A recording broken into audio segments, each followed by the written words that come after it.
এটা ভাল খবৰ নতুন চাকৰি ওলাইছে এই চাকৰিখিনি অসম লোকসেৱা আয়োগ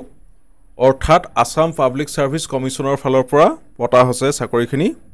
আৰু কোনটো বিভাগত ওলাইছে চাকৰি পোষ্ট কিমান বয়স কিমান লাগিব পঢ়া লিখা কিমান লাগিব গোটেইখিনি আলোচনা কৰিম তোমালোকে ভিডিওটো সম্পূৰ্ণ চাবা ভিডিওটো মই 10 মিনিটৰ ভিতৰত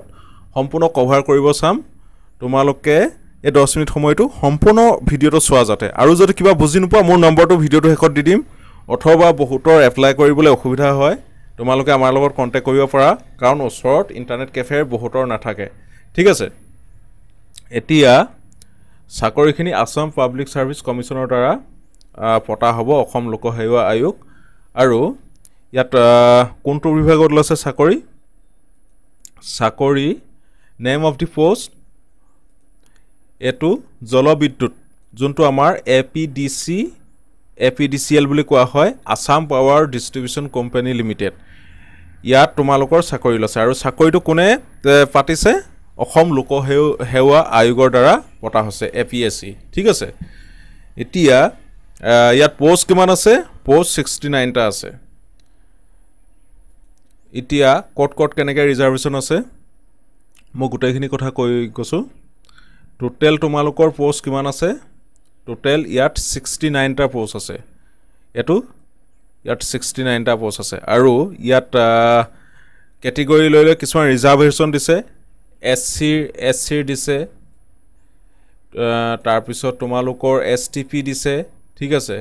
এইখিনি ৰিজাৰ্ভেশন খিনি তোমালোকে ইয়াত এখন দেখিছে মই বেছি দীঘলীয়া হ'ব গোটেইখিনি মই পঢ়ি দিলে ঠিক আছে ইয়াত এটা কথা কক ইয়াত সকলো এপ্লাই কৰিব পাৰিব যে OBC ইমানটা দিছে বাকি জেনেৰেলত নাই তেনেকুৱা নহয় ইয়াত সবে এপ্লাই কৰিব পাৰিব খালি ৰিজাৰ্ভেশন মানে কি হয় তোমালোকে এতিয়া OBC ক্যান্ডিডেট এজনে আনৰিজাৰ্ভ ক্যাটেগৰিটো এপ্লাই কৰিব পাৰে কিন্তু ৰিজাৰ্ভেশনত যিখিনি সুবিধা থাকে হেখিনি নাপাব ঠিক আছে এখিনি হৈ গল তোমালোকে বুজি নাপালে ডাইৰেক্ট মোক ভিডিওটো শেষত ফোন কৰিবা মই নম্বৰটো দি থৈ দিম ভিডিওটো শেষত তাৰ পাছত এতিয়া দৰমহা কিমান দিব তোমালোকে চাবা ইয়াত 25000 পৰা 92000 লৈকে দৰমহা তোমালোকৰ আছে মানে 25000 পৰা 92000 লে পাছত বাঢ়িব পাৰে ঠিক আছে আৰু প্লাস গ্ৰেড পে আছে এতিয়া গ্ৰেড পে মানে কি বহুতে হুদি থাকে যে স্যাৰ গ্ৰেড পে মানে কি হয় এতিয়া মই বুজাই কৈছো ধৰি লোৱা তোমালোকৰ দৰমহা দিলে 25000 টকা আৰু 25000 পাছতো তোমালোকে গ্ৰেড পে মানে তোমালোকৰ পজিশনটো মানে ধৰি লোৱা তোমালোকে কোনটো পজিশনত আছা যদি ওপৰ খাপত আছা যদি অফিচাৰ ৰেংকত আছা তোমালোকৰ গ্ৰেড পেটো বেছি হ'ব যদি তলত আছা তেতিয়া গ্ৰেড পেটো কম হ'ব ঠিক আছে ইয়াত তোমালোকৰ গ্ৰেড পে কিমান হৈছে 11000 আৰু এই গ্ৰেড পেটো কত হ'ব তোমালোকে প্ৰতি মাহে পাবা এটো 25000 তোমালোকৰ বেসিক স্যালাৰি তোমালোকে এখিনি দৰমহা পালা এই 25000 টোৰ লগত আকৌ 11000 তোমালোকৰ প্লাস হ'ব টোটেল কিমান হ'ব 36000 টকা তোমালোকে পাবা মানে গ্ৰেড পেটো এক্সট্ৰা হয় ধৰি লোৱা তোমালোকৰ প্ৰমোশন হৈ গল তেতিয়া তোমালোকৰ গ্ৰেড পেও বাঢ়ি যাব এতিয়া এখিনি হৈ গল মই মূল কথাখিনি কৈ দিম বেছি দীঘলীয়া নকৰো যদি বুজি নোপোৱা ডাইৰেক্ট ফোন কৰিবা অথবা WhatsApp কৰিব পাৰা খালি এটা কথা বহুতে 11টা 12টা বজাত ফোন কৰি দিয়ে হেকিন টাইমত নকৰিবা ফোন তোমালোকে ৰাতিপুৱা 9টা বজাৰ পৰা গধূলি 6টা বজাৰ ভিতৰত ফোন অথবা তোমালোকে WhatsApp কৰিব পাৰা এখিনি হৈ গল এখিনি তোমালোকে বুজি পালা চাগে এতিয়া তোমালোকৰ কি হ'ব এটো তোমালোকৰ এলিজিবিলিটি ক্ৰাইটেৰিয়া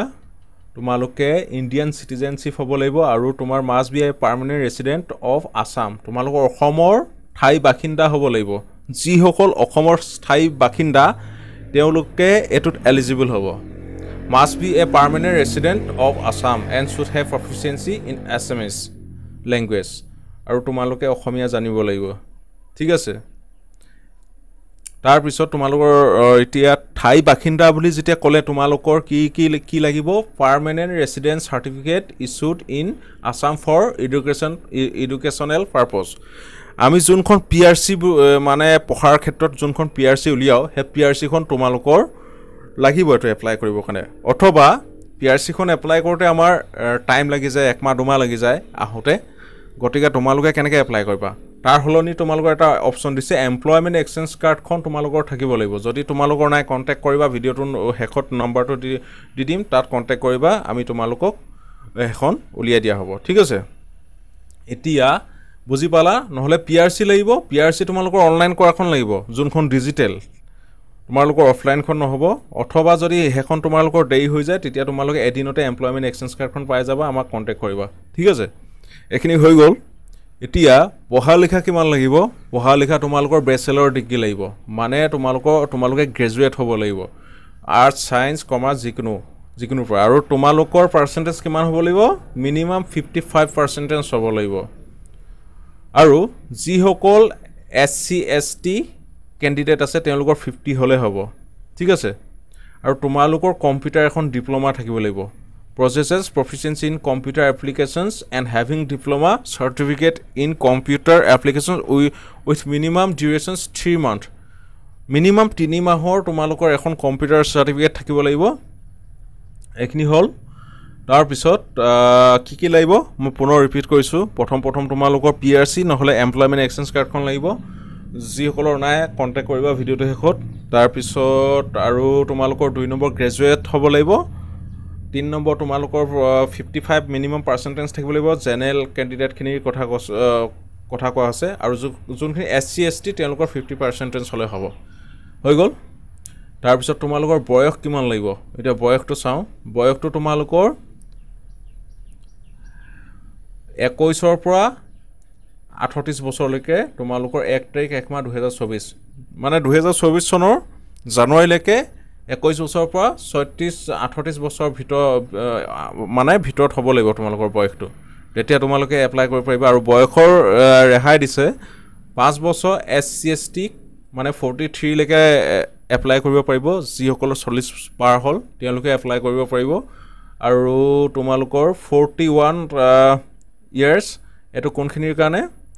ওবিসি কাৰণে ওবিসি খিনি 41 বছৰলৈকে এপ্লাই কৰিব পাৰিব এখিনি হৈ গল এতিয়া বুজি পালা যদি কিবা বুজি নোপোৱা ডাইৰেক্ট ফোন কৰিবা নম্বৰটো ভিডিওটো হেকত দি দিম তাৰ পিছত এপ্লাই এতিয়াৰ পৰা ষ্টাৰ্ট হোৱা নাই এপ্লাই কেতিয়াৰ পৰা ষ্টাৰ্ট হ'ব 15 তাৰিখৰ পৰা এপ্লাই ষ্টাৰ্ট হ'ব আৰু 14 তাৰিখলৈকে তোমালোকৰ এটো জুলাই মাহৰ 14 তাৰিখলৈকে লাষ্ট ডেট আছে এখিনি হৈ গল তাৰ পাছত এতিয়া তোমালোকৰ এপ্লিকেশন ফিস অসম লোকসেৱা আয়োগে চাকৰিটো মানে পাতিছে কাৰণে তেওঁলোকে এটা ফিস লয় সেই এপ্লিকেশন ফিসটো কেটেগৰী লৈ বেলেগ আছে জেনেৰেলৰ কাৰণে 297 rupees SC ST OBC MOBC কাৰণে 197 আৰু বিপিএলৰ কাৰণে 47 আৰু পিডব্লিউবিডি 47 বিপিএল অথবা পিডব্লিউডি এখিনি যদি বুজি পোৱা নাই কন্টাক্ট কৰিবা মই ইয়াত বুজালে দীঘলীয়া হ'ব ভিডিওটো ঠিক আছে এখিনি হৈ গল তাৰ পিছত তোমালোকৰ কি আৰু মেন যোনখিনি প্ৰয়োজন হেখিনি মই চাই দিও তোমালোকৰ গুটেখিনি কোৱা হল তাৰ পিছত তোমালোকৰ এক্সাম সেন্টাৰ হাইলাকান্দি কৰিমগঞ্জ আৰু কাছাৰখিনি সিলচত পৰিব তাৰ পিছত গোলাঘাট ডিব্ৰুগড় জুৰহাট মাজুলী চৰাইদেউ শিৱসাগৰ তিনচুকীয়া এখিনি জুৰহাটত পৰিব তাৰ পিছত ডিমাছা হাছৌ হোজাই নগাঁও মৰিগাঁও কাৰ্বি আংলং ওয়েষ্ট কাৰ্বি আংলং এখিনি কোড পৰিব নগাঁৱত পৰিব তোমালোকৰ এক্সাম সেন্টাৰ ঠিক আছে তাৰ পিছত বিশ্বনাথ ধেমাজি লখিমপুৰ শোণিতপুৰ উদালগুৰি এখিনি তেজপুৰত পৰিব তাৰ পিছত বঙাইগাঁও চিৰাং ধুবুৰী গোৱালপাৰা কোকৰাঝাৰ সাউথ সলমাৰা এখিনি কোকৰাঝাৰত পৰিব তাৰ পিছত বৰপেটা বাক্সা কামৰূপ মেট্ৰ নলবাৰী দৰং বাজালি তামুলপুৰ এখিনি গুৱাহাটীত পৰিব তোমালোকে কোট এক্সাম পৰিব হেতু গম পালা the commission will also decide to conduct examination test depending upon the numbers of candidate against the district shown below ঠিক আছে এখিনি হৈ গল তাৰ পিছত তোমালোকৰ গুটেখিনি মই চাইলো তাৰ পিছত এতিয়া অসমত আৰু এটা এনেকুৱা কোম্পানী আছে বিদ্যুৎ এটোৰ জিতে বিদ্যুৎ যোগান ধৰিছে এপিডিসিএল বুলি আমি সকলোৱে জানো এপিডিসিএল মানে হল আসাম পাৱাৰ ডিস্ট্ৰিবিউশন কোম্পানী লিমিটেড ঠিক আছে এতিয়া অকল এটোতে নহয় এটো তোমালোকৰ সভা 69 টা পোষ্ট আছে এপিডিসিএলত তাৰ পিছত এটো সৱা ইয়াত 69টা পোষ্ট আছে আৰু ক'ত আছে APDCL Assam power distribution company limited আমাৰ যোনটো কাৰেণ্ট আমি পাই থাকো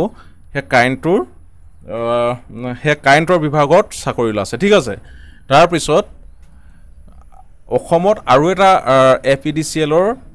দৰে কোম্পানী আছে হেতু কি বুলি কোৱা হয় ইয়াতো ওলাছে তোমালোকৰ AEGCL মানে Assam electric grid corporation limited ঠিক আছে ইয়াতো তোমালোকৰ মানে এই দুইটা বিভাগতে ওলাছে ইয়াত 61টা পোষ্ট আছে আৰু ইয়াত তোমালোকৰ APDCLত 69টা পোষ্ট আছে বাকিখিনি একেই তোমালোকৰ ৰিজাৰ্ভেশনখিনি বেলেগ হ'ব এইখিনি এখন ৰিজাৰ্ভেশন টেবল ইয়াত চাই ল'বা ৰিজাৰ্ভেশন মানে প্ৰতিটো জনগোষ্ঠীকে ধৰি লোৱা SC ST তেওঁলোকৰ ক্ষেত্ৰত ৰিজাৰ্ভেশন থাকে আৰু এটা কথা যে SC ST অকল ৰিজাৰ্ভেশনতে এপ্লাই কৰিব পাৰিব হেতু ন আনৰিজাৰ্ভ কেটেগৰীটো এপ্লাই কৰিব পাৰিব খালি জেনেৰেল ক্যান্ডিডেটখিনিয়ে SC ST কোটাত এপ্লাই কৰিব নোৱাৰে হে ৰিজাৰ্ভেশনত এপ্লাই কৰিব নোৱাৰে ঠিক আছে এতিয়া এখিনি হৈ গ'ল তোমালোকে বুজি পালা তাৰ বাকিখিনি সেম হয় মই পঢ়িndo ইমান দীঘলীয়া কইndo আৰু তোমালোকে নতুনকৈ যদি চেনেলটোত আইছা সাবস্ক্ৰাইব কৰিবা মোৰ নম্বৰটো ভিডিওটো হেকত দি দিম বুলি কৈছিলো মই এতিয়া তোমালোকক নম্বৰটো কৈ গৈছো তোমালোকে নোট কৰি লবা